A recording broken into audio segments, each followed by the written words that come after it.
bajo qué principio nos podríamos basar para sacar esa fuerza de corte? Ni idea, no sé. A ver, veremos, a ver.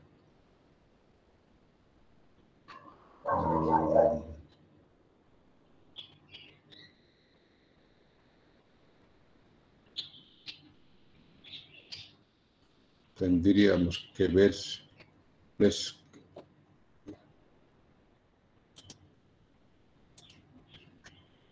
Porque en algunas tesis que hemos encontrado, Molinos de Martillo decía que se calculaba de manera experimental, pero no sabemos cómo podríamos sacarlo de manera experimental.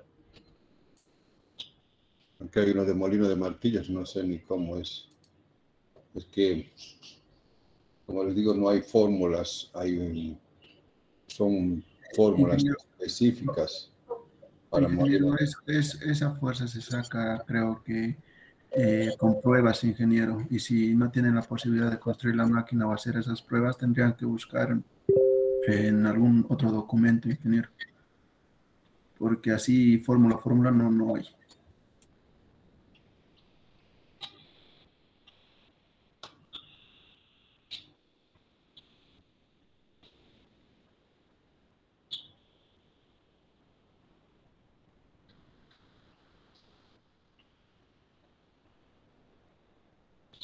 Porque normalmente para hacer molino de martillos, yo no me acuerdo que se trabaja con fuerzas, yo me acuerdo que se trabaja con energías. Aquí está, por ejemplo, se considera potencia del motor, se considera la ecuación de relación de energía requerida para reducir el tamaño de una partícula, donde es la energía requerida por unidad de masa, diámetro tal. Aquí está la ley de Crick. La energía necesaria es la constante diámetro medio de las partículas alimentadas y el diámetro medio de las partículas del producto que van a salir. La ley de Richter o sea, tiene que ver con energías, no con fuerzas de corte. Yo no me acuerdo, molino de martillos con fuerzas de corte.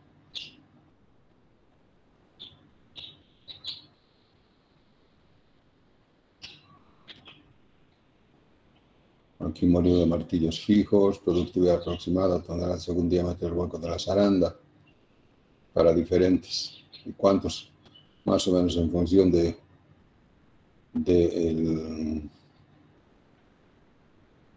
toneladas por hora, las características, no sé cómo que serán estos, el número de martillos que debería tener aproximadamente, según el diámetro, según el diámetro del hueco. ¿Con qué diámetro quieres sacar? Cuanto menor sea el diámetro, aquí tienes número de martillos, 0,8, hay de 30, de 1,16. Este no sé cómo será. Bueno, es con energías, pero yo no sé de dónde. Acá. Con diámetros menores, diámetro del hueco de la zaranda, 3,18, diámetro de las partículas, 11,5 milímetros, molino de martillos.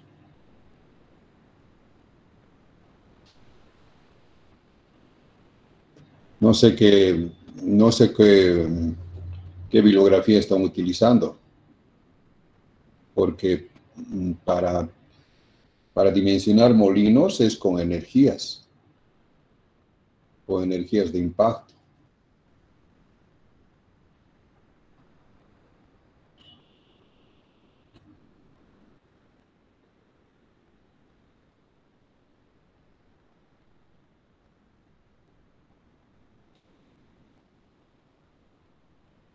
Una vez que hagas, tienes que hallar la potencia. Esta es la potencia efectiva, que es la potencia para moler. Luego tienes que tienes que aumentar la potencia, la potencia del inercial en función del peso del rotor, la potencia inercial, porque es muy pesados.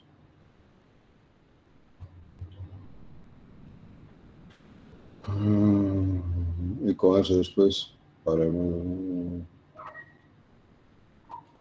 Una vez que tengas ya la potencia, después ya hace, ¿no? Diámetro del eje, ya es. Es justamente lo que vamos a ver ahora. No sé, no sé qué bibliografía estás utilizando, yo no sé para qué fuerzas de corte no hay en molino de martillos, no se habla de fuerzas de corte, porque no es por corte que muelen los martillos, es por impacto. No sé de dónde están sacando eso. ¿Quién me preguntó? Yo le pregunté, pero está bien, gracias. Vamos a seguir buscando, investigando y buscando más Sí, información. no es con fuerzas de corte, porque no es por corte. ¿Acaso tiene ángulos de corte? ¿Acaso tiene los martillos? Es por impacto. Hay mucha bibliografía sobre molinos de martillo. No les puedo, los voy a pasar todos los que tengo, pero no es por corte, es por impacto. Entonces hace con energías de impacto. Y evidentemente necesitas la energía de impacto específica para cada, para cada material es diferente, ¿no? Para cada producto. No es lo mismo para el maíz que para el café o, no sé, para otros. Son diferentes.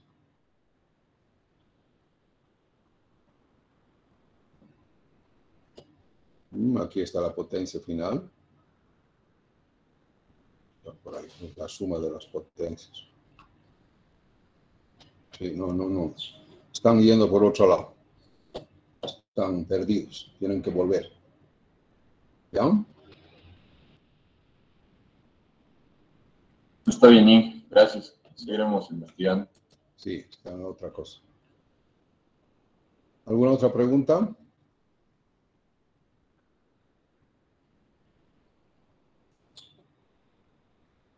Ahorita les voy a pasar todo lo que tengo sobre molino de martillos, porque hay harto de molino de martillos. A ver, examinar que yo tenga escritor.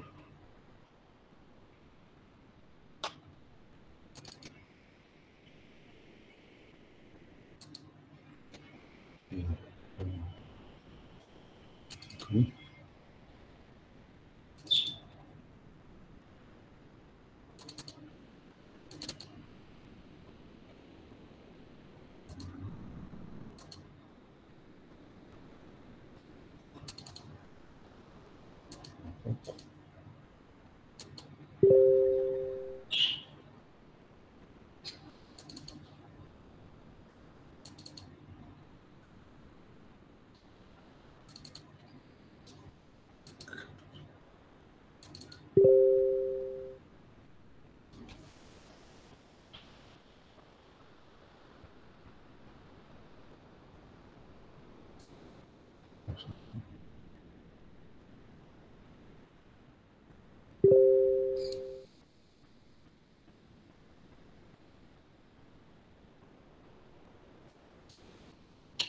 Aquí no hay.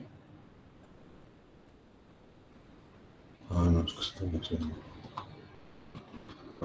Son.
Les voy a subir algunos que tengo, ¿ya?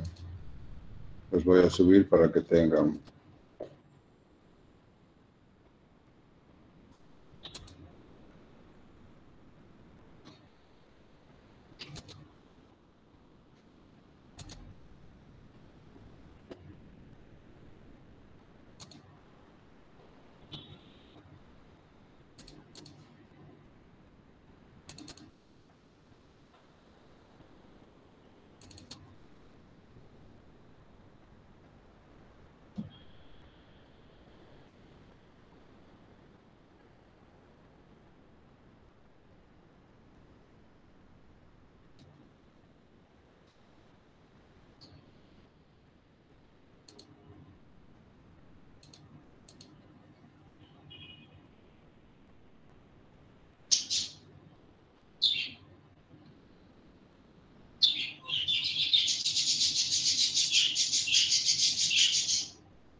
Bueno, ahí les he pasado alguna información, ¿no? ¿Ya?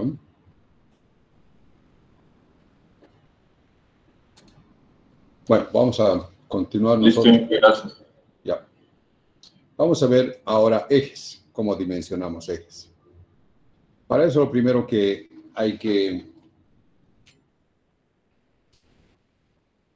recordar, y de hecho ya lo hemos hecho, que es concepto de fuerza-torque. Hemos dicho que la fuerza es un vector, por lo tanto tiene magnitud, dirección y sentido, y que si solo se aplica una fuerza, produce traslación, solo traslación, y el torque también es un vector que es perpendicular al plano formado por la fuerza y el R, es el producto vectorial de la fuerza por el brazo, y que también es un vector, y que un torque aplicado a un sólido provoca un efecto de rotación, ¿no? Y que un cuerpo entonces tiene solamente un movimiento de traslación o uno de rotación o la combinación de ambas. Y cuando solo hay traslación podemos entonces lograr el mismo efecto con una sola fuerza resultante, y si hay un torque, con un torque resultante. Hemos visto también el concepto de trabajo, energía, tipos de energías. Hemos visto la cinética, la potencial, la elástica, deslizamiento. Ya en la anterior clase hemos visto todo esto, ¿no? Hemos visto los diferentes tipos de potencias, cómo podríamos hallar. Hemos hecho algunos ejemplos. Acá creo que es importante esta parte, cuando es sistema de fuerzas concurrentes y no concurrentes. Los sistemas son concurrentes cuando todas las líneas de acción se cortan a un mismo punto, y entonces estas fuerzas solo provocan o producen un movimiento de traslación. Y si solo es movimiento de traslación, por lo tanto, podemos reemplazar todas estas fuerzas por una fuerza resultante que va a provocar el mismo efecto. Ahora, si está en equilibrio esto, quiere decir que la sumatoria de todas las fuerzas es igual a cero, que quiere decir que la resultante es igual a cero. Entonces, en el plano tenemos dos ecuaciones linealmente independientes y en el espacio tres. En cambio, cuando son no concurrentes, significa que al menos una línea de acción no se corta a un mismo punto. Por lo tanto, ya las... perdón un momentito.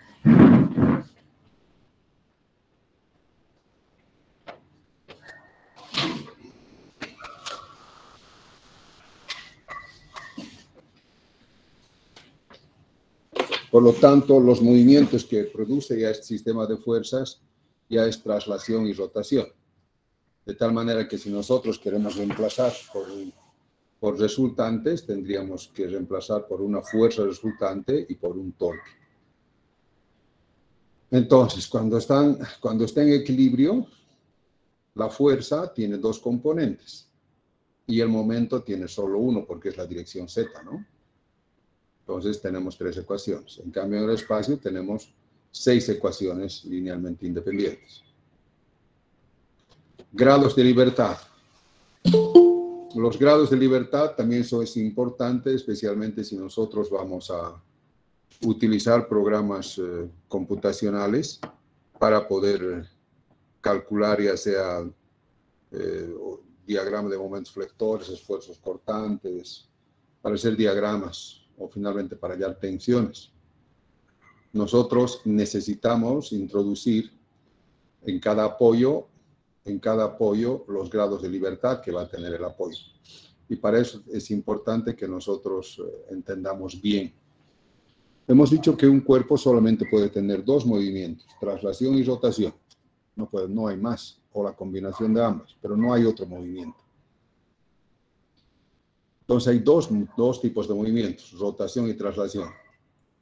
Sin embargo, los grados de libertad son diferentes porque en el plano son 3 y en el espacio son 6. Entonces no es el número de movimientos que puede tener un cuerpo. No, nada que ver. ¿Qué son? Son el número de coordenadas linealmente independientes que yo necesito tener para describir el movimiento de un cuerpo. Por ejemplo, si yo necesito en coordenadas cartesianas, por ejemplo, en el sistema de coordenadas cartesianas, si yo necesito describir el movimiento de este cuerpo, que se va a trasladar de acá a acá, además va a girar, entonces yo, para describir este movimiento, el movimiento de traslación, para decir que ha ido de A a B, yo necesito de X, es decir, yo necesito decir cuánto se ha movido en X y cuánto se ha movido en Y. Si yo digo exactamente, no, se ha movido tanto en X y tanto en Y, voy a describir exactamente que ha venido aquí. Entonces, para la traslación yo necesito al menos X y Y. Y para la rotación yo necesito saber el ángulo. Yo necesito, no, además que ha girado respecto a la línea A, ha necesitado girar un ángulo teta, ¿no? Entonces, en el plano yo necesito al menos 3 coordenadas. Es decir, tanto se ha movido en X, tanto se ha movido en Y, y además ha girado un ángulo teta. Por lo tanto, aquí hay 3 grados de libertad. Un sólido en el plano tiene 3 grados de libertad. X, Y, teta, 3. En el espacio, para la traslación, ya necesito 3. Ya necesito saber X, Y y teta. Y Z, mejor dicho. X, Y y Z. Si tengo, no sé si de aquí se ha trasladado acá, ya necesito 3 grados de libertad. Y lo mismo para el ángulo, yo ya necesito saber cuánto ha girado alrededor del eje X, cuánto ha girado alrededor del eje Y y cuánto ha girado alrededor del eje Z, porque esto es en el espacio. Por lo tanto, yo necesito 6 grados de libertad. En resumen, un sólido en el espacio tiene 6 grados de libertad. ¿De acuerdo? Porque puede moverse en X, puede moverse en Y, puede moverse en Z, puede girar alrededor del eje X, puede girar alrededor del eje Y y puede mover alrededor del eje Z. ¿De acuerdo? Y eso es muy importante, ¿no? Porque nosotros al diseñar un apoyo, nosotros tenemos que seleccionar qué grados de libertad le vamos a dar a eso y tenemos que fabricar y construir así, exactamente como estamos diseñando. ¿Y qué son las reacciones? No son otra cosa que los grados de libertad que le quitamos al sólido. Por ejemplo, una articulación móvil en el plano. Si es articulación, significa que puede girar. Si es articulación, tu codo es una articulación, tus rodillas, tus tobillos, son articulaciones porque permiten girar. Entonces, siempre que es una articulación, significa que el eje o la viga puede girar. Ahora, en el plano tenemos una articulación móvil. ¿Qué significa? Que puede girar, pero además puede trasladarse en el eje X. Puede trasladarse en el eje X. Entonces, de tal manera, ¿cuántos grados de libertad vamos a tener? ¿Puede moverse en X? Sí. ¿Puede moverse en Y? No, 0. ¿Puede girar acá? Sí, por eso es articulación, teta. ¿Cuántos grados de libertad tiene? 2. Entonces, ¿cuántas reacciones tiene? 0, porque puede moverse en X. Le he quitado Y, entonces, E de Y. Acá, 0. Entonces, tiene una reacción. El grado de libertad que le he quitado. Acá, en una articulación fija. ¿Puede moverse en X? 0. No. ¿Puede moverse en Y? No, 0. ¿Puede girar? Sí. ¿Puede girar? Sí. Entonces, un grado de libertad. Reacciones. Le he quitado en X, era X. Le he quitado en Y, era Y. Acá, 0, 2 reacciones. En un empotramiento. Acá en un empotramiento. Si es un empotramiento, ya no es una articulación, ya no puede girar.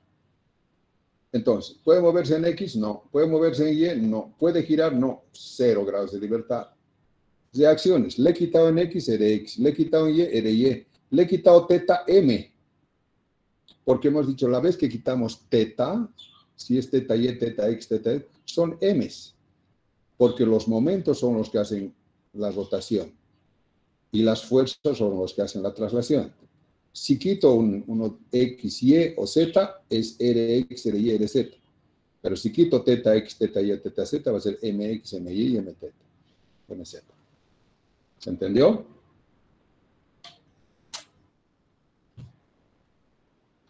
Y cuando vayamos a construir, tenemos que construir así. Si así has calculado tu eje, tienes que construir así. Si has dicho una articulación, entonces tiene que ser un muñón. Un muñón que le permita girar al eje. Porque si lo has soldado así a algo, entonces ya no es una articulación, ya es un momento. Ya es un empotramiento, mejor dicho.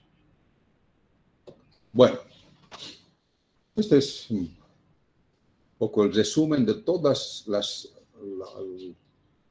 ecuaciones que vamos a utilizar en el dimensionamiento estático de ejes.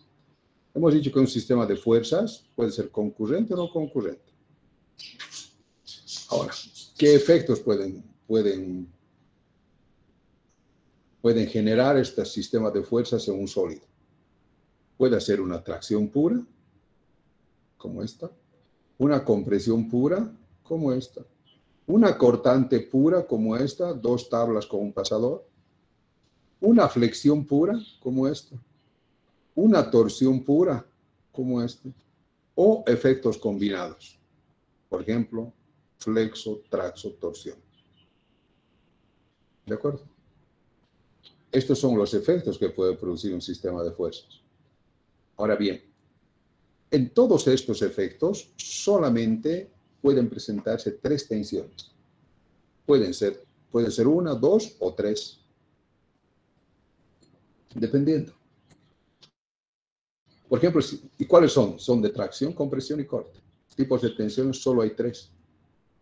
Tracción, compresión, corte. Sabemos que para materiales dúctiles lo que menos soportan es la cortante, ¿no? Luego tracción, luego compresión. Que en los catálogos vienen los datos de tracción. Puede ser sigma elástico, sigma de rotura, módulo elástico. O puede ser sigma de fluencia, dímetro de rotura y límite. Normalmente vienen sigma elástico de rotura y el módulo elástico. Entonces, si vamos a dimensionar, por ejemplo, al corte puro, entonces, ¿de dónde vamos a la tensión admisible? A partir de que la tensión cortante es aproximadamente 0,5 el sigma de tracción. Y si vamos a dimensionar a compresión pura, vale decir al aplastamiento, en catálogos no hay sigma la compresión de materiales dúctiles. Hay de tracción. Entonces, ¿cómo hallamos el sigma admisible? Es 2 a 3 veces el sigma de tracción. Para materiales frágiles, vale decir arcillas, cerámicas, cemento,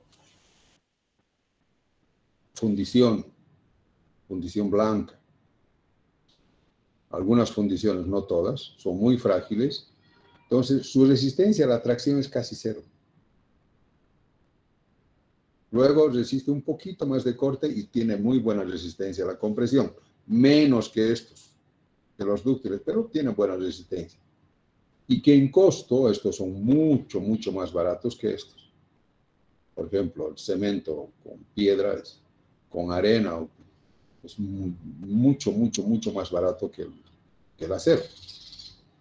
Entonces, de ahí es que se hace hormigón armado, donde el acero está en la parte de tracción y en la parte de compresión está el cemento con la grava. Bueno, ¿cuáles son las ecuaciones de tensiones que vamos a utilizar? Cuando es tracción pura, evidentemente, a pesar de que se demuestra que al interior de esto se va a producir también tensiones cortantes de compresión, el más importante va a ser sigma de tracción, que es F sobre A menor o igual que la tensión admisible.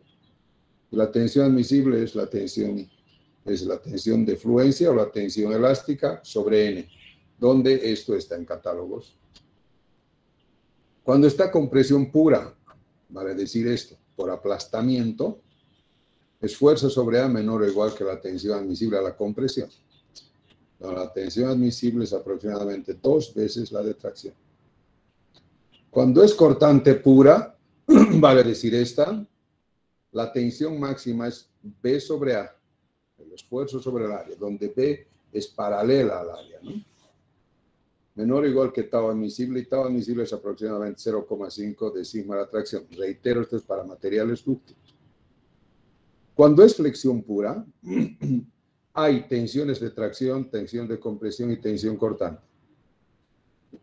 Cuando las secciones son simétricas, la tensión máxima es igual a la tensión mínima, es decir, la sigma de tracción y de compresión en valor absoluto son lo mismo. Y es igual al momento flector máximo por Y máximo, que es la distancia de la línea neutra a la fibra más alejada, sobre el momento de inercia de la sección. Y si sigma la tracción es igual a sigma la compresión, y los materiales dúctiles resisten menos a la tracción que a la compresión, es de ahí que solamente se dimensiona la tracción. Esta es la más crítica. Entonces, este hace menor o igual que el sigma de la tracción. También produce esfuerzos cortantes, la flexión, que es B máximo por A' y barra prima sobre I por B. Por I por B.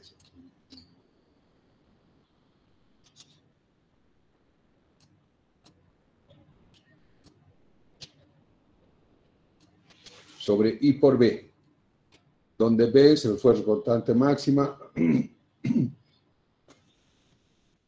A' es el área que está por encima de la línea neutra, y barra prima es el centro de gravedad de esa área que estamos considerando, y I es el momento de inercia, igual que este, B es el ancho en la línea neutra, el espesor, si quieren decir, el ancho del alma, y tau es el tau admisible, que es este 0,5 del sigma.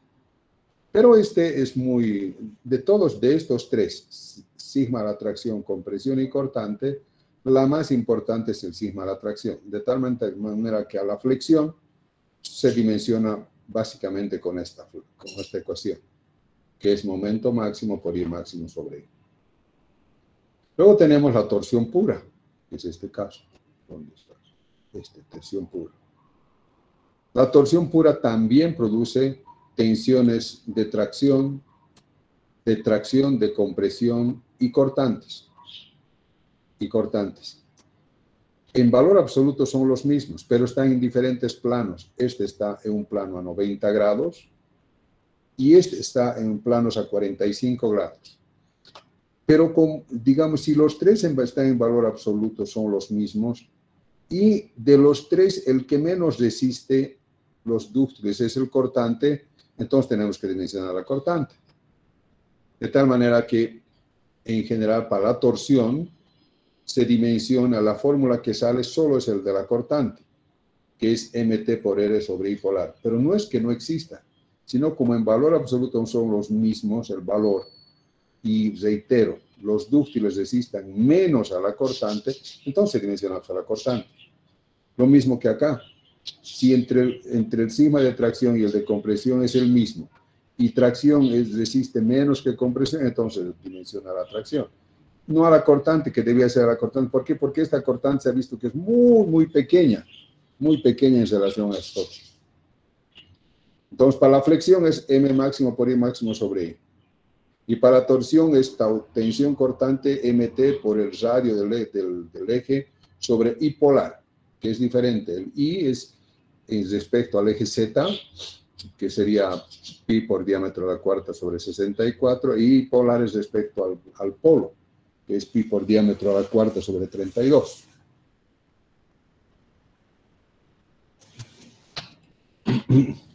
Y finalmente, cuando hay efectos combinados, tenemos que utilizar las ecuaciones de Mohr. Las ecuaciones de Mohr, donde hay sigma máximo, sigma mínimo es igual a sigma x sobre 2 más menos raíz cuadrada de sigma x sobre 2 al cuadrado más tau x al cuadrado debe ser menor o igual que la tensión admisible a la tracción. Y la otra, que es sigma x al cuadrado, es decir, esto es igual al radio, básicamente es esto mismo, raíz cuadrada de sigma x sobre 2 al cuadrado más tau x al cuadrado menor o igual que el tau admisible. Este es el radio del círculo de Mohr. Y este es el centro de gravedad del círculo de Mohr. ¿No? El centro del círculo, sigma sub 0, y este es el radio. Entonces, este es igual al radio, de tal manera que esto es esto. Entonces, cuando hay efectos combinados, hay que ver, en este caso, como no van a tener el mismo valor estos, y hay que dimensionar a ambos. Hay que dimensionar a la tracción y hay que dimensionar a la cortante. Y el mayor de los diámetros, ese va a ser el diámetro que necesitamos. ¿Está claro? Este es un repaso de resistencia de material. ¿De acuerdo? Bueno, aquí hay, cuando es tensiones normales simples, sigma es igual a P sobre A. Si es tracción, va a ser P sobre A, y si es compresión, también va a ser P sobre A. Esto debe ser menor o igual que la tensión admisible. Cuando es tensión cortante, tau es igual a P sobre A, solo que P es paralela al área. En este caso, P es perpendicular al área. Luego tenemos el de la flexión, que sabemos que es M por I sobre I, donde I es pi por diámetro a la cuarta sobre 64. Cuando esto, fíjate que es en el eje X. Cuando se flexa esto, fíjate, si nosotros estamos estirando, ¿en qué eje está? En el eje X. Acá cuando estamos flexando, arriba se comprime y abajo se tracciona. Pero, fíjense, se tracciona, arriba se comprime, abajo se tracciona. ¿En qué dirección? En el eje X. En cambio, en la torsión, cuando yo voy a torsar, este es el eje X, igual que acá, este sería el eje X, ¿no? A lo largo de la viga. Cuando yo voy a torcer, las tensiones cortantes que se producen no están en la dirección X, están en el plano YZ. Están en este plano, donde son máximas en la superficie, en cualquier punto de la superficie, y cero en el centro. Y donde tau es igual al momento torsor por R sobre I polar. Entonces, cuando hay tensiones combinadas, por ejemplo, flexo, traxo, torsión, ¿qué vamos a tener? Vamos a tener, debido a la tracción, P sobre A en el eje X, que sería este. Luego, vamos a tener tensiones de tracción y tensiones de compresión en el eje X, que va a ser igual a ¿qué? A M por I sobre I. En este caso, por ejemplo, tracción arriba sería este caso. Tracción, 0 en el centro y compresión. Pero en el eje X. La tensión cortante vía la flexión, esta que hemos visto acá, también es en el eje X. Este es también el eje X. Vale decir que hasta acá,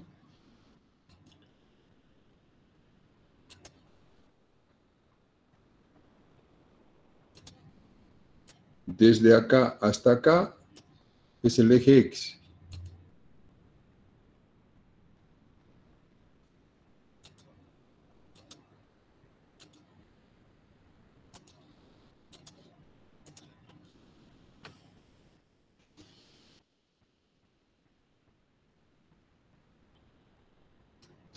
hasta ahí es en el eje X. Pero de acá,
bien.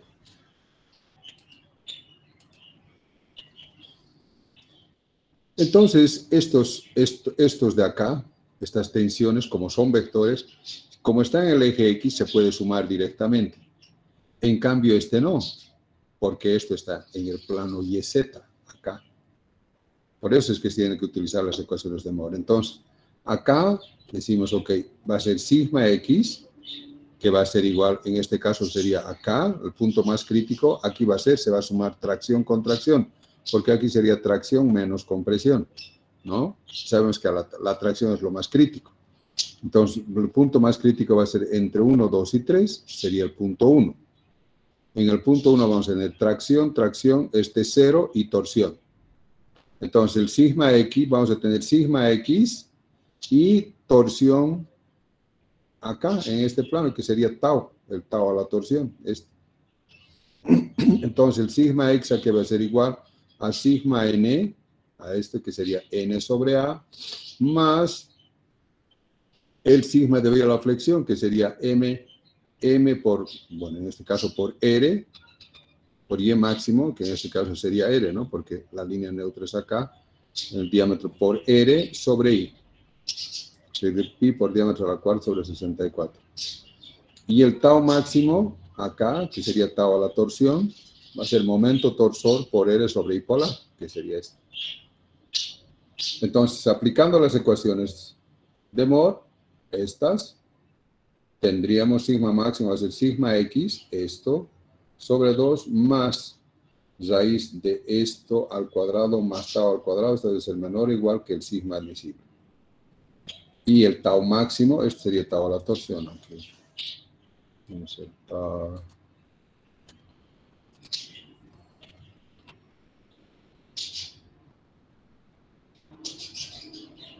Debería ser tau a la torsión, ¿no?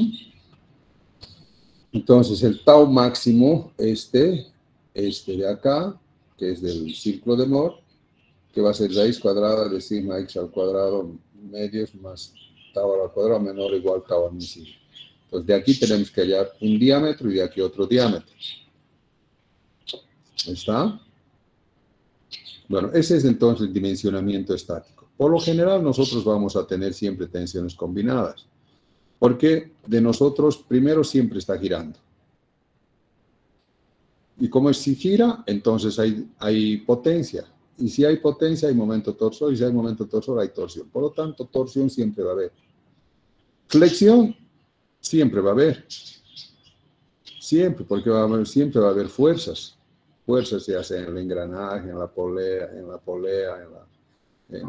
la cadena. Siempre va a haber. Que van a generar flexión. Tracción a veces. No siempre. A veces sí, a veces no. Pero por flexotorsión, casi siempre. De tal manera que para nosotros esto es pan de todos los días para dimensionar esto.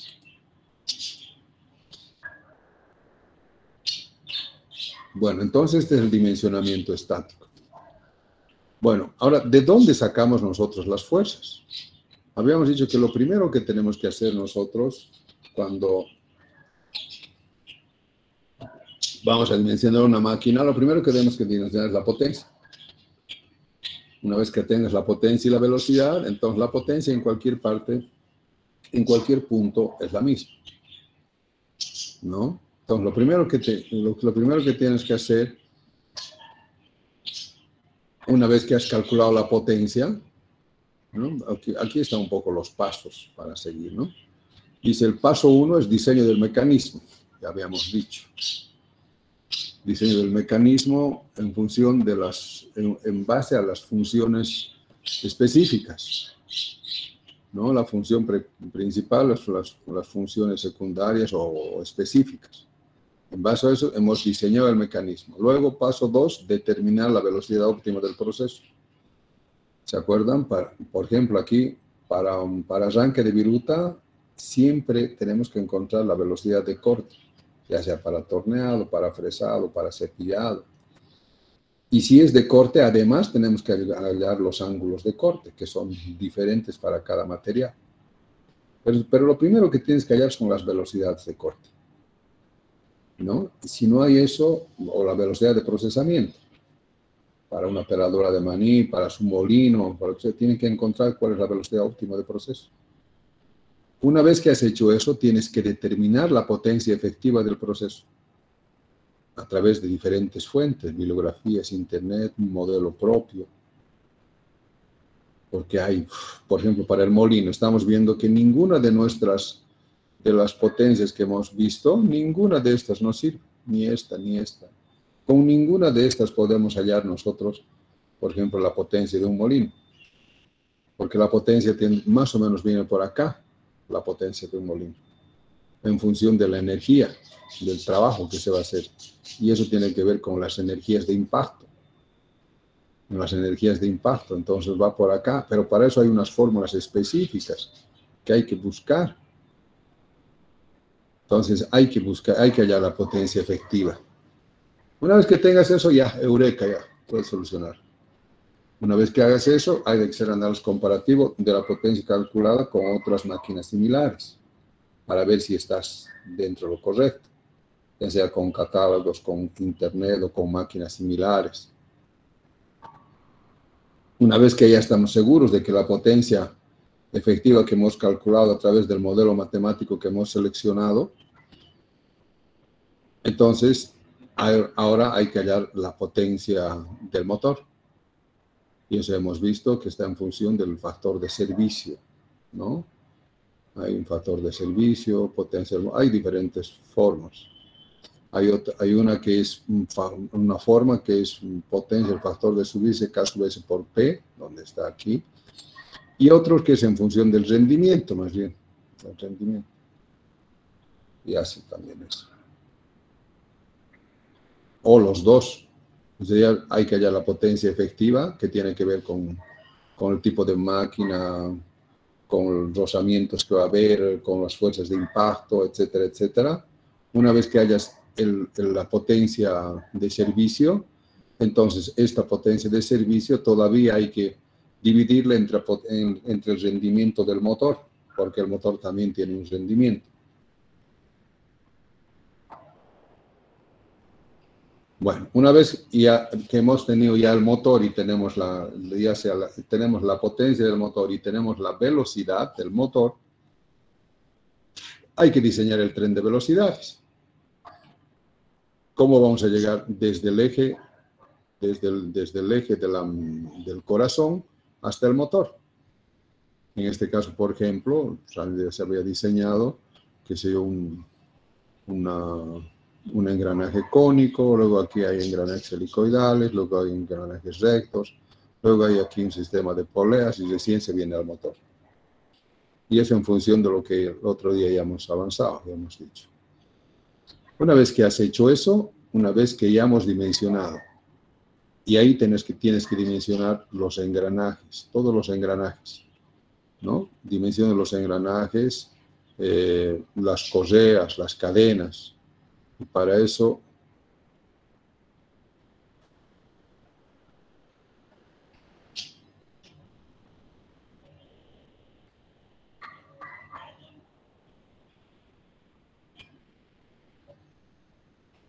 creo que vamos a poner aquí.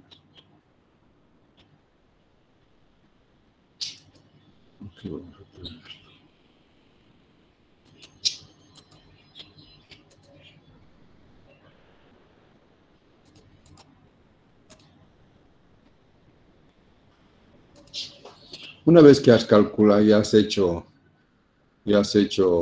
tu tren de velocidades, entonces vienes acá y dimensionas los engranajes, las correas, las cadenas, y después recién, una vez que has dimensionado las correas y las cadenas,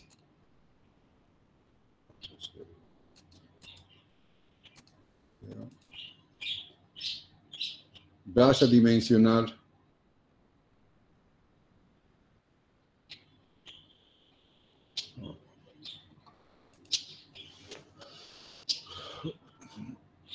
recién empiezas a dimensionar los ejes. Mira lo que te estoy diciendo. Primero dimensionas los ejes, las correas y las cadenas.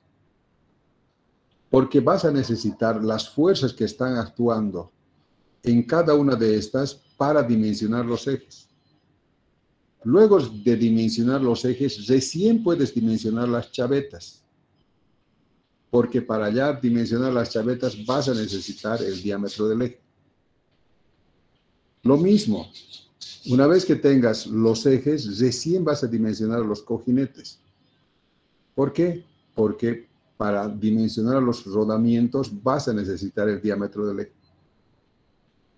Entonces, antes de dimensionar los ejes, primero tienes que calcular y dimensionar cada uno de estos otros elementos de transmisión, que se llaman. Entonces, tienes que dimensionar, por ejemplo, acá, tienes que primero dimensionar cada uno de estos engranajes, qué diámetro va a tener, qué módulo va a ser, cuánto número de dientes va a tener, qué ángulo de presión, qué ángulo de hélice. Tienes que dimensionar. Una vez que hayas ya todos sus valores, con el diámetro de esto, fíjate, porque si no tienes esos datos, no vas a poder. Porque además, aquí, por ejemplo, acá es un engranaje helicoidal. En un engranaje helicoidal hay fuerzas radiales, fuerzas axiales y fuerzas tangenciales. Como de datos vas a tener la potencia y la velocidad, por ejemplo, dices aquí, en esto acá, aquí vas a tener potencia, va a ser momento torsor por velocidad angular dividido 75. Tienes la potencia, que es la misma. La velocidad a la cual va a girar el eje tienes. De aquí, por lo tanto, puedes hallar el momento torsor. Pero una vez que has hallado el momento torsor, si no has dimensionado previamente este engranaje, no vas a poder hallar la fuerza tangencial, porque la fuerza tangencial va a ser 2 veces el momento torsor sobre el diámetro medio, porque el momento torsor aquí va a ser fuerza tangencial por el radio, o por el diámetro medio.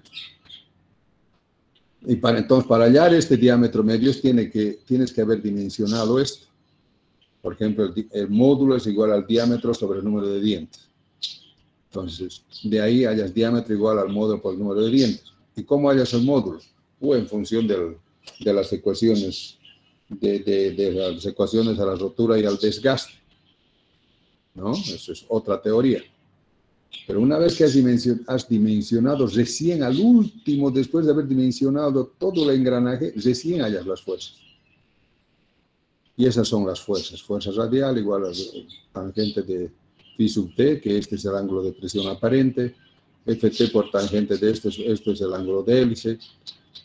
Tangente de phi sub t es tangente de phi sub n, es ángulo de presión normal, y esto es coseno del ángulo de hélice. ¿No? Tienes que saber. Porque si te has metido con engranajes, tienes que estudiar un poco de engranajes para entender. Entonces, teniendo ya esto, tú puedes hallar FR, FA, porque está en función de esto. Ya tienes las fuerzas. Y estas fuerzas, entonces, van a ir a tu eje. Ahora, si aquí hay una polea, por ejemplo, aquí hay una polea, supongamos esta polea, que va a venir aquí a la polea del motor, supongamos. En esta polea también van a actuar fuerzas, entonces.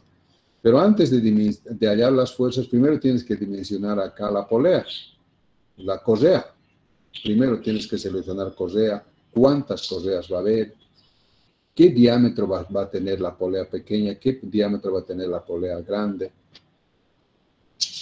Una vez que tengas ya dimensionado bien tanto las correas como las poleas, tú puedes, a través de hallar de estas ecuaciones, tú puedes hallar las fuerzas que van a actuar.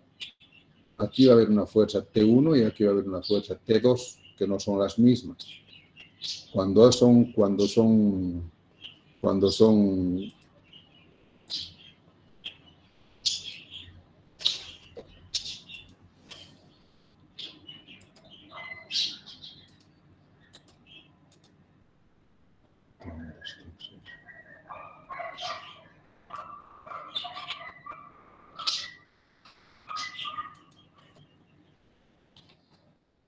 en correas, la tensión T1 y la tensión T2 no es la misma.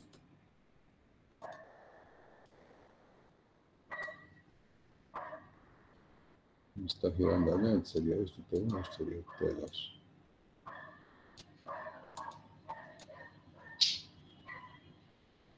Aquí la tensión T1, si está girando acá, es mayor que la tensión T2. Entonces el momento torsor, si hacemos acá momento torsor, va a ser T1 menos T2 por D medios. Y por otra parte, se demuestra que la relación entre T1 y T2 es que T1 es igual a T2 por E, modo el E, el logaritmo neperiano, por elevado a la mu por teta. ¿Qué es mu? Es el coeficiente de rozamiento dinámico entre la correa y la polea, que normalmente se toma 0,4, entre 0,3 y 0,4. 0,3, 0,4. Y teta es el ángulo de abrazamiento de la correa, que normalmente es pi radianes. Entonces, con eso hallas T1 y con estos dos ecuaciones hallas T2, porque MT ya lo tienes. Bien, entonces la fuerza radial en el eje, porque T1 está hacia allá y T1 y T2, los dos están hacia allá, Entonces TR es T1 más T2. Si bien tiene unas componentes aquí en Y se desprecia. Entonces solamente se toman en cuenta las tensiones en la dirección radial. De tal manera que la tensión en el eje es la tensión radial, es una tensión radial igual que esta, y es igual a T1 más T2. Pero, reitero, para poder hallar esto necesitas haber dimensionado primero antes las correas y las poleas. Si no, ¿de dónde vas a sacar D? Y si en vez de una correa, tienes una cadena, también. Lo único que aquí se diferencia es que en las cadenas la tensión en el ramal 2 es 0 y por lo tanto solo tenemos acá T1. De tal manera que MT va a ser T1 por D medios, T2 es 0, por lo tanto TR va a ser igual a T1.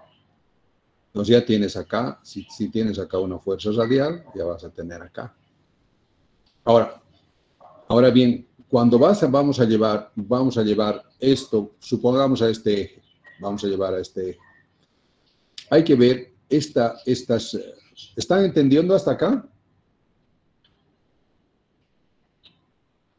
Sí, Inge. Ya. Sí. Fíjense, para ver la dirección de las fuerzas, el sentido de las fuerzas, hay que volar, por eso hay que diseñar cómo va a estar montado este mecanismo. Supongamos que aquí, atiendan bien, supongamos que aquí estuviera insertado.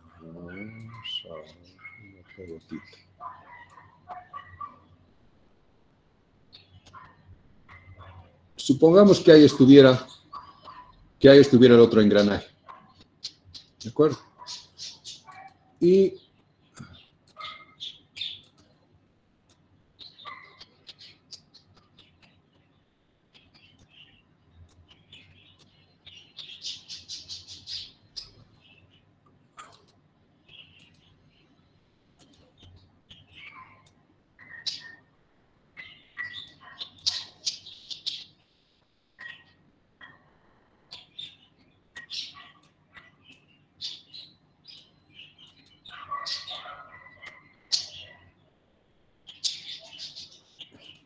así estuviera aquí la polea.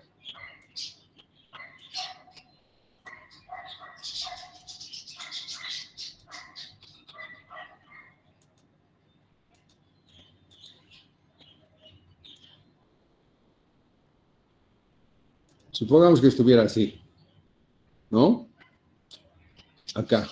Entonces hay que ver claramente qué direcciones tienen las fuerzas. Va a parecer que es pérdida de tiempo, pero no. Por ejemplo, acá esto va a estar girando, la fuerza tangencial va a estar algo así. Esa sería la fuerza tangencial, ¿verdad? Para este. Luego tendríamos la fuerza radial, que va a ser así.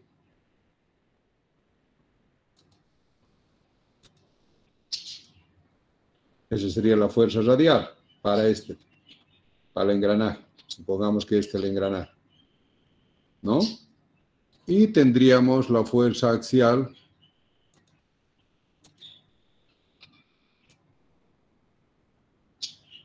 así. Entonces, la fuerza axial va a ser en dirección del eje. La fuerza axial, esta fuerza axial va a ser esta va a ser la fuerza tangencial y esta va a ser la fuerza radial. ¿En qué? ¿Qué? Una consulta, está girando el engranaje en sentido antihorario ahí, ¿no? ¿Acá? No importa. O sea, ya podemos decir a este lado, eso cuando vemos engranajes, allá vamos a ver. Supongamos que está girando hacia la derecha. Supongamos que estoy yendo hacia la derecha, entonces va a haber esto aquí, va a haber esto acá y va a haber esto acá. ¿Está claro? ¿No? Y una pregunta. Sí. Ahorita, en el gráfico que tenemos a la izquierda, todas las fuerzas están apuntando a un mismo punto. Sí. Me acaba de hacer, ¿por qué la fuerza tangencial está apuntando hacia afuera? Lo cambiamos.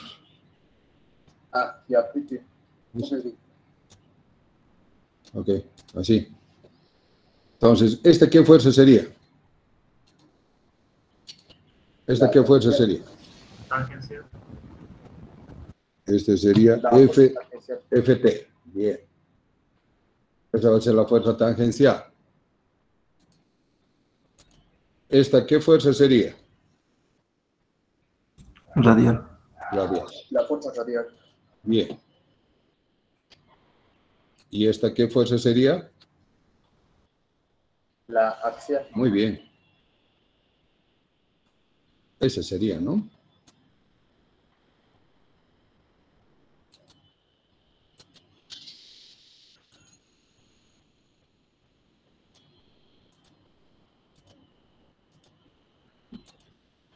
Bien, esas serían la fuerza axial, la fuerza radial, la fuerza tangencial. Ahora aquí, ¿qué dirección va a tener? Aquí solamente va a haber fuerza radial, como estamos viendo acá, TR. ¿Qué dirección va a tener? Hacia afuera. Así. Esa va a ser TR.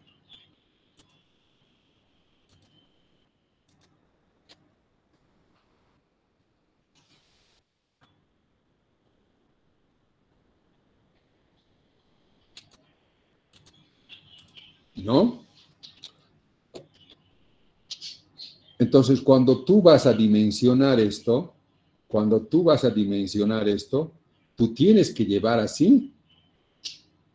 Fíjate que TR no está con FR, está con FT, en la dirección de FT. Pero si esta polea estuviera aquí abajo, acá abajo, ¿qué dirección tendría? La dirección de FR. O sea, depende de dónde esté situada tu polea. Puede ser ahí, puede ser arriba, puede ser aquí a un costado, puede ser abajo, o puede ser incluso a 45 grados. Si es a 45 grados, entonces tenemos que descomponer esto en los tres ejes. Si decimos, este va a ser el eje X.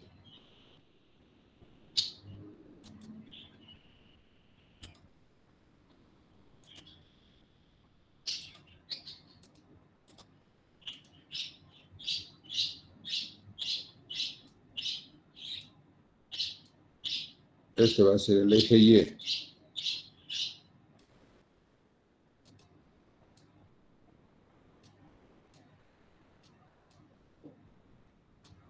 Y ese va a ser el eje Z.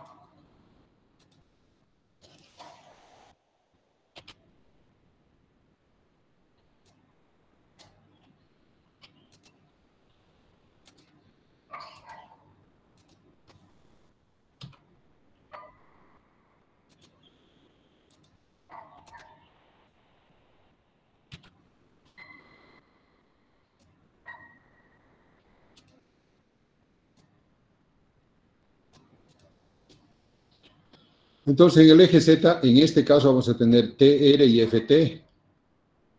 Y además con sentidos contrarios, este saliendo y este entrando. FA va a tener el sentido del eje X y FR tendría el sentido del eje Y. Pero si esto lo bajas acá, lo bajas acá, tienes en el eje Y diferentes. ¿Se entendió? ¿Aló? Sí, que Bien. Entonces, esto es... Una pregunta. Sí. Y esto sirve para calcular, o sea, para saber las fuerzas que van a estar sobre el eje, ¿verdad? Sí. Y van a influir en algo o sea, el peso de los engranajes va también. No, es muy insignificante en relación a estas fuerzas. Ok. Pues no las tendríamos que tomar en cuenta para la dimensión del eje. Sí, no, para el dimensionamiento del eje no se desprecia el peso del eje, el peso de los engranajes o de los muy insignificantes en relación a las fuerzas vivas. Ok. ¿De acuerdo? Bueno, entonces esto es lo primero. Bueno, y una vez que hacemos eso, y una vez que ya tienes eso, entonces ya entras a dimensionarlos. Y para eso tenemos que hacer un ejercicio. La próxima clase vamos a hacer este ejercicio. ¿De acuerdo? ¿Qué es esto?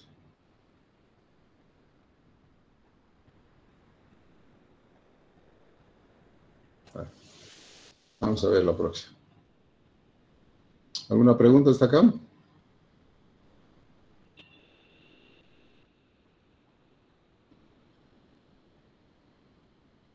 ¿No? Bueno, ahí quedamos entonces. Chao, muchachos. hasta luego, ingeniero. Chao, chao. Hasta mañana, Inge.